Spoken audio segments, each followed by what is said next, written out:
আসসালামু আলাইকুম সম্মানিত ভিউয়ার্স। আমি কিন্তু আজকে দাইয়ার বন্দের একটি দৃশ্য ভিডিও ধারণ করলাম। এই দাইয়ার বন্দ হলো আমাদের মৌলভীবাজার জেলার সম্পাসী গ্রামের পিছনে।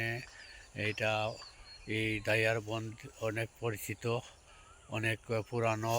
এই দাইয়ার বন এবং দাইয়ার দিঘি আছে, এই দিঘিটা সেই দিঘি, এই পুরানা দিঘি। অনেক দীর্ঘ 27 বছর পর আমিও আসলাম এই দিঘিতে। দেখেন এই দিঘির এখন আর আগের মতো সেই দিঘিটা নেই। দিঘিটা এখন শুকিয়ে গেছে এবং এখন কিন্তু আর আগের মতো দিঘিও বড় নাই, সব ভরাট হয়ে গেছে। এলাকার দৃশ্য আপনারা দেখেন। দাইয়ার বন্দের আশেপাশের এলাকাটা অত্যন্ত চমৎকার, আপনাদের দেখলে ভালো লাগবে। এই যে আমি দেখাইতেছি আপনাদেরকে দাইয়ার বন, সেই আর দাইয়ার বন রয়েছে না, সেটা শুকিয়ে গেছে। সেই ঐতিহ্যবাহী দাইয়ার বন, দাইয়ার বনে আসলাম আজকে আসরের নামাজের পর আপনাদেরকে দেখানোর জন্য। আপনারা আমার ভিডিওগুলো দেখেন এবং আপনারা আমাকে উৎসাহ জুগিয়েছেন। ইনশাল্লাহ আপনাদের ভালোবাসা নিয়েই আমি এই কাজগুলো করতেছি। ভিডিওগুলো যখন সুযোগ পাই যেখানে, ইনশাল্লাহ আপনাদের জন্য, আপনাকে যদি একটু একটু মনে আনন্দ দিতে পারি তখন আমি নিজেকে ধন্য ভাবব। এই জন্যই আমার ভিডিও করা। আপনারা সবসময় পাশে যদি থাকেন অবশ্যই আমিও আরও এগিয়ে যেতে পারবো।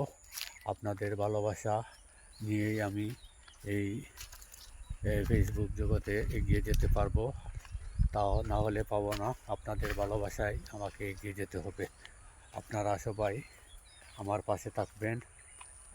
আর আমি তো মাঝে মধ্যে এইভাবে কিছু কিছু দৃশ্য দেখানোর চেষ্টা করি। এই যে এলাকাটা অত্যন্ত চমৎকার। আমিও কিন্তু এই এলাকাতে দীর্ঘ 27 বছর পর এসেছি। এই যে আমার পিছনে একটা তাল গাছ দেখতেছেন, চমৎকার। এই পিছনে আবার আরও তাল গাছ 2টি আছে, 3টি আছে। এই যে দেখেন, ওই পারে ফিরে আসছি এই দিকে। ইনশাল্লাহ সেই দিকে,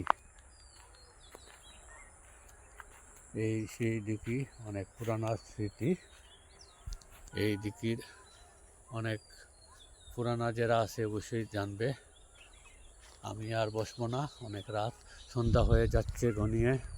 ইনশাল্লাহ সবাই ভালো থাকবেন। আমি দিঘির চেষ্টাটা করলাম দেখানোর জন্য, কিন্তু দিঘি আর আগের মতো দিঘি নাই, দিঘি শুকিয়ে গেছে। সবাই ভালো থাকবেন, সুস্থ থাকবেন, সবার সুস্থতা কামনা করি। ইনশাল্লাহ সবাই ভালো থাকবেন, সুস্থ থাকবেন, সবার প্রতি ভালোবাসা রইল। আসসালামু আলাইকুম রহমতুল্লাহি বারাকাতুহু।